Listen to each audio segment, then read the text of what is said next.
Ipahid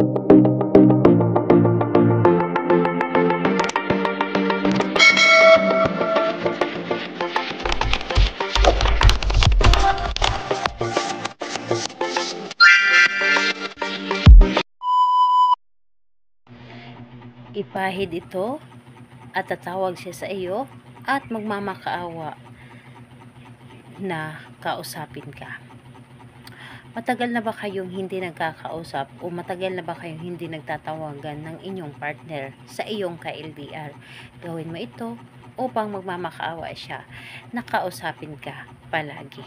Hello mga guys, kumusta kayo? Panibagong araw, panibagong video na naman tayo, and sa araw na ito ay isa na namang video ang aking tuturo sa inyo na simpleng gabay o simpleng pamamaraan na kakatulong sa atin. At bago ang lahat, gusto ko lang mag-disclaimer sa mga taong hindi naniniwala at hindi gusto ang mga kagaya nitong video. Please skip this video and maghanap kayo ng videos na gustong gusto nyo, dahil ang video na ito ay para lamang ito sa mga taong naniniwala and gusto mag-try.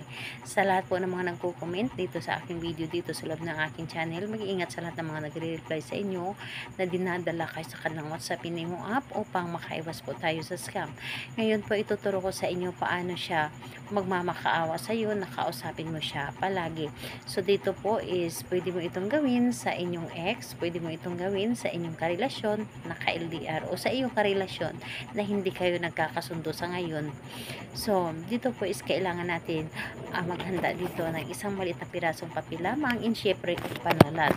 And syempre yung sarili natin, kailangan na alam natin sa ating sarili na gustong gusto natin itong gawin, alam natin sa ating sarili na gagawin natin ito dahil naniniwala tayo at hindi tayo nagdududa sa ating dapat na gawin. So kapag ready ka na, pwede mo na itong simulan. So ang gagawin mo lamang dito, napakadali lamang.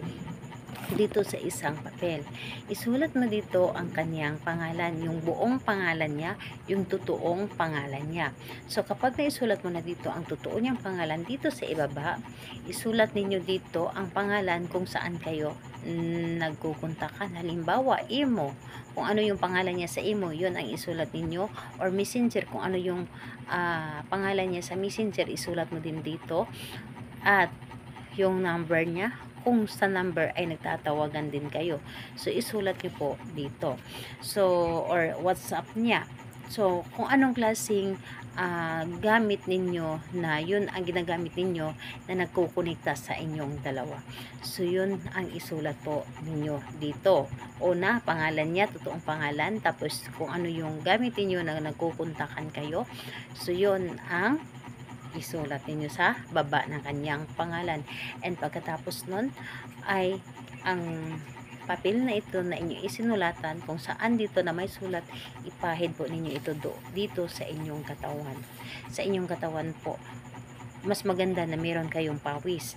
So ipahid niyo ito sa inyong katawan at sabihin po ninyo na yung kanyang pangalan at apelyido, at sabihin mo na magmamakaawa ka na tawagan ako, magmamakaawa ka na kausapin kita, at lagi mo akong kakausapin, bibigyan mo ako sa lahat ng inyong oras, ako lamang ang iyong mamahalin, wala kang ibang mamahalin kundi ako lamang. So pwede kang magdagdag ng inyong mga sasabihin kung ano pa ang gusto ninyong sabihin dito. So pagkatapos nun, ito ay inyong ilagay sa loob ng inyong cellphone, sa case ng inyong cellphone. So kailan ito pwedeng gawin? Sa kahit anong araw at oras, pwede mo itong gawin. So ayun po, salamat po sa inyo. Bye bye everyone, God bless us all.